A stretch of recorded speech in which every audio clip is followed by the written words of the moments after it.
আজকে আমি বানাবো কাঁচা টমেটো দিয়ে পুঁটি মাছের ঝাল। প্রথমে পুঁটি মাছটা ভেজে নিতে হবে, কড়া করে ভেজে নিয়ে তুলে নিলাম। এরপর কাঁচা টমেটো, পেঁয়াজ আর আলু কেটে রেখেছি। এবার আলুগুলোকে ভেজে নেব। আলুগুলোকে ভালো করে ভেজে তুলে নেওয়ার পরে তেলের উপরে পেঁয়াজ দিয়ে দেব।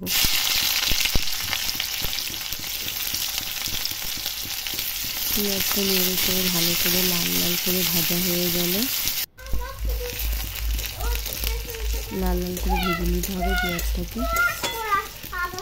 পেঁয়াজটা ভাজা হয়ে গেলে এর মধ্যে আদা, কাঁচা লঙ্কা বাটা দিয়ে দিতে হবে।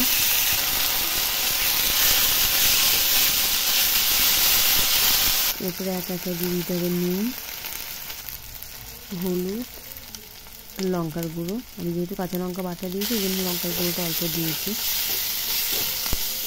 তোমরা না তেলটা একটু বেশি দেবে, কারণ আমরা তেলটা কম খাই, তাই তেলটা কম দিয়েছি। এরপরে দিতে হবে কাঁচা টমেটো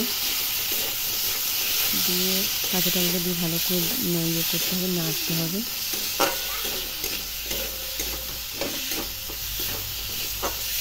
ঢেকে ঢেকে ইয়ে করবে।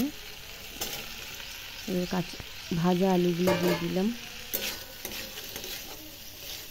ভাজা আলুগুলো দিয়ে ঢেকে দিতে হবে।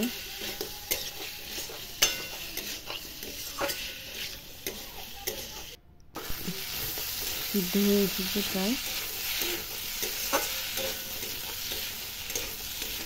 যখন দেখবে পুরো একটা আলুটা রেখে নেবে যে সিদ্ধ হয়ে গেছে, তখন অল্প করে জল দিয়ে দিতে হবে, অল্প বেশি দেবে না।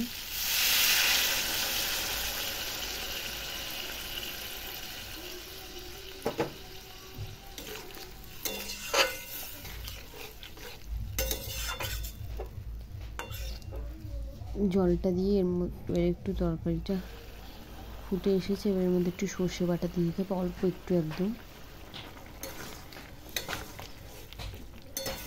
তরকারিটা যখন আবারও একটু ফুটে উঠবে, তারপরে দিয়ে দিতে হবে মাছগুলো।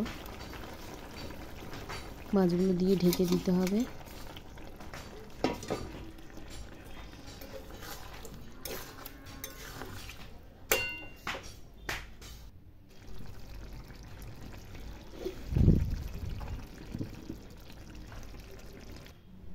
এই যে আমার রেডি কাঁচা টমেটো দিয়ে পুঁটি মাছ।